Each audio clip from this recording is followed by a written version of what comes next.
যে ଆପଣମାନଙ୍କ ତାଳିକି ଆଉ ଗୋଟା ମୋ ନିଜ ଶାଳୀ କଥାରେ ଅଛି ରୂପା ଜନପରି ଶାଳୀଟିଏ ଥିଲେ ସ୍ତ୍ରୀ କାଢି ହେଲେ ଚଳିବ ରୂପା ଜନପରି ଶାଳୀଟିଏ ଥିଲେ ସ୍ତ୍ରୀ କାଢି ହେଲେ ଚଳିବ ଶାରଦ ଧାନ ତ ମାଡ଼ ଖାଇଗଲେ ଡାଳୁ ଧାନ ତ ଫଳିବ କଲା ସେ ଗୋରି ହଉ ବା କାଳି ଭିଣେଇ ଆଗରେ ସଦା ସର୍ବଦା ସୁନ୍ଦର ଦିଶେ ଶାଳୀ କଲା ଶାଳୀଲୋ ତୁମ ବାଡ଼ି ବର ଗଛ କୋଳିଲ ଶାଳୀଲୋ ତୁମ ବାଡ଼ି ବର ଗଛ କୋଳିଲ ହେଲେ ଦୁଃଖ ଲାଗେ ମତେ ପାଚିଗଲେ ତତେ ଆଉ କିଏ ନବ ତୋଳିଲ ଶାଳୀ ସ୍ତ୍ରୀଠୁ ବଳି ଭଲ ମୋ ଶାଳୀ ଘରକୁ ଯେବେ ଆସେ ସ୍ତ୍ରୀଠୁ ବଳି ଭଲ ମୋ ଶାଳୀ ଘରକୁ ଯେବେ ଆସେ ହପ୍ତାହ ପାଇଁ ଜାଗର କହି ମୋ ଘରେ ରହିବ ଧନ୍ୟ କହିବ ମୋ ଶାଳୀ ଧନ୍ୟ କହିବ ମୋ ଶାଳୀକି ଆଉ ଧନ୍ୟ ତାର ପାକ ସ୍ଥଳୀକି 1.5 କିଲୋ ମାଂସ ହଜମ କରିବ ଘଣ୍ଟାକ ଭିତରେ କିଣିକି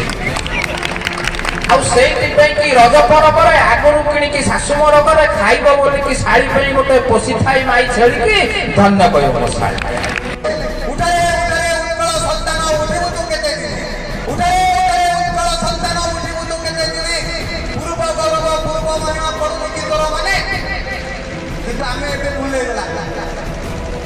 मुले लेखिबे तो लेखिबे भाई सुरे सुरे उत्कल संतान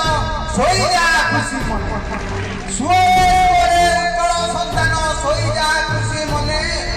पूर्व गौरव पूर्व ঐতিহ্য आउ पकाओनी मने पूर्व गौरव पूर्व ঐতিহ্য आउ पकाओनी मने फिर कि मिलिबो स्वाभिमाने फिर कि मिलिबो स्वाभिमाने अरे बाबा को धरु काहे केते दूरे आमा दादी मम्मी माने बाबा को धरु काहे केते दूरे आमा दादी मम्मी माने दिने कहिबी कोरे मते तू आ बाबा डाकी डाकी बोली कोठा कहिबी कोरे मते तू आ बाबा डाकी बोली कोठा बड़ा ताले हम मैडम को डाकी जाने ना कहिबी कोरे बो को बो डाकी बोली की मां कहिबी कोरे बो को डाकी बोली की मां बोला बोरो बड़ भोन को डाकी मैक्सिमम वो पुलिटी के नला दो बोला बोरो सानो भोन को डाकी मिनिमम एटी मिनिमम नो मैक्सिमम भलो भलो हरिया सतंती